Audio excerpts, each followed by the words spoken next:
అయితే ఇప్పుడు కొంతమందిని చూస్తున్నాం కదా మ్యామ్, ఈ యోగా మెడిటేషన్ కాకుండా జిమ్ కూడా చేస్తుంటారు ప్రెగ్నెన్సీలో. అది ఎంతవరకు చేయొచ్చు? సో యాక్చువల్గా అయితే మీరు వినే ఉంటారు, మీకు సెరీనా విలియమ్స్ తెలుసా? Serena Williams Wimbledon champion. So ఆమె ఏ ఏజ్లో ప్రెగ్నెన్సీ వచ్చింది? క్లోజ్ టు 40 వచ్చింది. 14-16 వీక్స్లో ఆమె వింబిల్డన్ కూడా గెలిచింది. అంటే 4th మంత్ ఎండింగ్ వరకు ఆమె గేమ్ ఆడి. సో టెన్నిస్ అంటే it is a high impact exercise. డెఫినెట్గా అది చాలా లైట్గా తీసుకునే ఎక్సర్సైజ్ అయితే కాదు.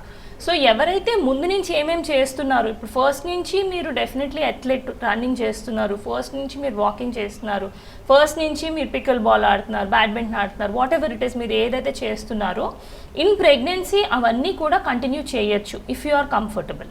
కాకపోతే మేము చెప్పేది ఏంటంటే యాజ్ మచ్ యాజ్ పాసిబుల్ తప్పనిసరి పరిస్థితుల్లో అయితే తప్ప హై ఇంపాక్ట్ ఉండే ఎక్సర్సైజెస్, అంటే ఈ కొత్తగా వెళ్ళి టెన్నిస్ నేర్చుకోవడం, కొత్తగా వెళ్ళి పికిల్ బాల్ ఆడడం, లేదా జిమ్లో డెఫినెట్గా ఫ్లెక్సిబిలిటీ పెరిగేవన్నీ చేసుకోవచ్చు.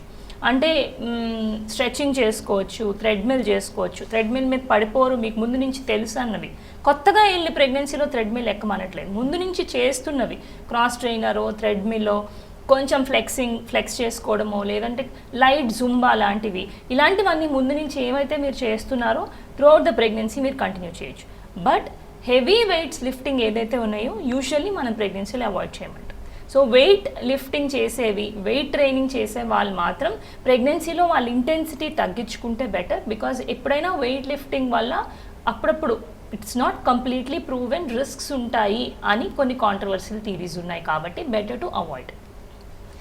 ఇది అలవాటు ఉన్న వాళ్ళు కంటిన్యూ చేయొచ్చు అన్న? అలవాటు ఉన్న వాళ్ళు కంటిన్యూ చేయొచ్చు, తప్పదు అంటే కంటిన్యూ చేయొచ్చు. నేను అదే చెప్తున్నా. ఇప్పుడు ఆవిడ కాంపిటీషన్ ఉంది, ఆవిడ వెళ్ళి ఆడారు. కాంపిటీషన్ లేనప్పుడు అవసరం లేదు కదా. సో మీకు నిజంగా తప్పదు, ఆబ్లిగేషన్ ఉంది అంటే అలాంటివి కంటిన్యూ చేయొచ్చు. అది మీరు చూసుకోవాలి, మీ ప్రెగ్నెన్సీ ఎంత రిస్కీ ప్రెగ్నెన్సీ అనేది.